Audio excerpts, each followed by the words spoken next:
이슈 또 이슈 정순영 기자와 함께합니다.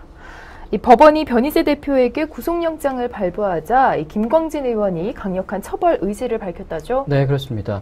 보통 이 변희재 대표가 SNS를 통해서 칼날 같은 그런 말들을 남겨서 많이 유명해졌었는데 네. 이번에 구속영장 발부 사실이 또 밝혀지자 SNS에서도 벌써 난립니다. 인기스타로 등극을 했는데요. 네. 이번에 얼마 전에 변희재 대표가 김광진 의원을 허위 보도를 함으로써 김광진 의원이 고소를 한 건이 있거든요. 이거에 대해서 출석을 하지 않아서 변희재 대표가 현재 구속영장이 발부가 된 상태입니다. 서울 남부지법은 구속영장의 발부 사유로 죄를 범하였다고 의심할 만한 상당한 이유가 있다라고 밝혔고요. 또 도망하거나 도망할 염려가 있는 때에 해당한다라고 한정을 지었습니다.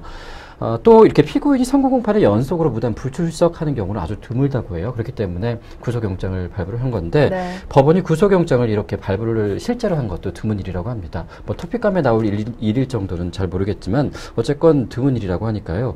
법원은 변희재 대표의 죄질이 아주 좋지 않다 이렇게 판단하는 것이 아닌가 생각이 듭니다. 따라서 이렇게 구속영장이 발부가 됨에 따라서 검찰은 변희재 대표 신병 확보에 나설 것으로 예상이 되는데 김광진 의원은 이에 대해서 민형사상 어떤 부분에 있어서도 절대 취하도 합의도 조정도 선처도 없을 것을 명백하게 밝혀드립니다라고 강력한 입장을 취했습니다.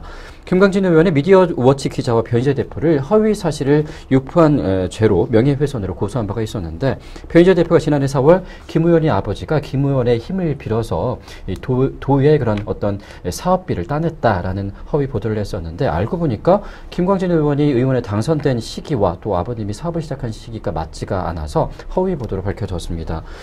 두 차례 선고기일에 이 소속 기자는 나왔다고 합니다. 하지만 변희재 대표는 출석을 하지 않았는데 거기에 대해서 변희재 대표는 모르고 있었다라고 밝혔었거든요.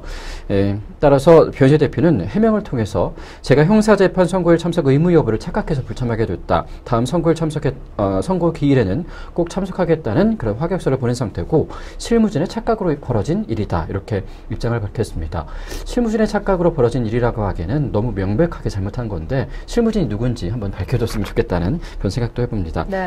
또 변희재 대표는 아마 구금용은 아니고 구인용일 것이다라는 자신의 의견을 또 SNS를 통해서 밝히기도 했는데 이에 대해서 법원 관계자는 정확하게 구금용이다라고 밝혀졌습니다. 변희재 대표 좀 큰일 난 것 같네요. 네. 변희재 씨, 그동안 많은 이들에게 상처를 주는 말로 언론에 많이 오르내렸는데요. 그 날카로운 말들이 이제 점점 비수가 돼서 돌아오는 듯합니다. 이번 일로 언행에는 책임이 따른다는 교훈 꼭 얻어가시길 바랍니다.